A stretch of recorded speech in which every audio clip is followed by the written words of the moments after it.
రైతులందరికీ నమస్తే. నేను Suman, registered hydrogeologist, ground water department, Telangana state. ఈరోజు ఒక సైట్ ఇది మోత్కూర్ దగ్గర, యాదాద్రి భువనగిరి జిల్లాలో. ఇది భువన్ తెలంగాణ ఇస్రో మ్యాప్లో చూస్తే పేరియల్లో లాగా ఉంది. అంటే ఈ ఏరియాలో ఇప్పటికే చాలా బోర్లు వేశారు.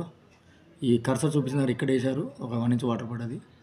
మళ్ళీ ఇక్కడ వేశారు 1 ఇంచ్, ఇక్కడ 1 ఇంచ్. సో ఒక గంట సేపు పోస్తుంది, తర్వాత మొత్తం ఆగి వస్తుంది. మొత్తం ఇదంతా ఈ కింది భాగం అంతా,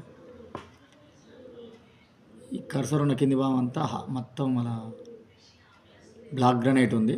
సో ఇక్కడ దగ్గర 600 ఫీట్లు వేసారంట, మొత్తం డ్రై వచ్చింది. మేము ఈ ఏరియాలో పాయింట్ ఇవ్వడం జరిగింది, ఇంకా డ్రిల్ చేయలేదు.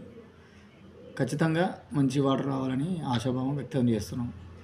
చూద్దాం. అంటే ఈ విధంగా మీ ల్యాండ్లో కూడా అక్షాంశాలు, రేఖాంశాల సహాయంతో మీ ల్యాండ్ షేప్ ఏ విధంగా ఉందో చేయొచ్చు.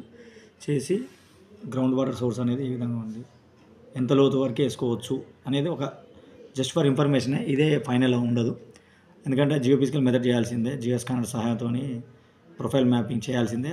అప్పుడైతేనే డెప్త్ ఎంత ఉందో చెప్పగలం. కానీ దీంతో జస్ట్ ఫర్ ఇన్ఫర్మేషన్, అంటే మీ ఏరియా గురించి ఎక్కువ జోన్స్ ఉన్నాయా, అసలు ఏ విధంగా ఉంది జియాలజీ, గ్రౌండ్ వాటర్ సోర్స్ అనేది మీ ఏరియాలో ఏ విధంగా ఉంటుంది, గ్రౌండ్ వాటర్ ప్రాస్పెక్టస్ తెలుస్తుంది అన్నమాట.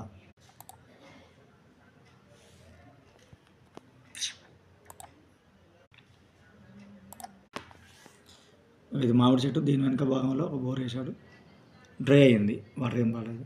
ఈ మూలకు మామూలుగా నడుస్తుంది, ఈ మూలకు 2 వేసారు, ఇది మామూలు ఇక్కడ నడుస్తుంది. మేము ఈ ఏరియాలో బోన్ మ్యాప్స్ ప్రకారం జీపీఎస్ సర్వే చేసి ఈ ఏరియాలో జియో స్కానర్ సహాయంతో రెసిస్టివిటీ మీటర్తో ఇక్కడ పాయింట్ గుర్తించడం జరిగింది. ఇంకా డ్రిల్లింగ్ చేయలేదు. ఇంకో ఈ ఏరియాలో వేసారు, 1 ఇంచ్ నడుస్తుంది. ఇక్కడ వేసారు 1 ఇంచ్. ఇంకో ఏరియాలో వేసారు, ఫెయిల్ అయింది. మేము ఈ ఏరియాలో పాయింట్ గుర్తించడం జరిగింది. సో ఈ విధంగా మీ భూమిలో ఏదైతే బౌండరీస్ ఉన్నాయో ఆ బౌండరీస్ దగ్గర అక్షాంశాలు, రేఖాంశాలు, అంటే ఈ మూల చూసుకొని ఇక్కడ వాటర్ వచ్చే అవకాశం ఉంది అని చెప్పడం జరుగుతుంది.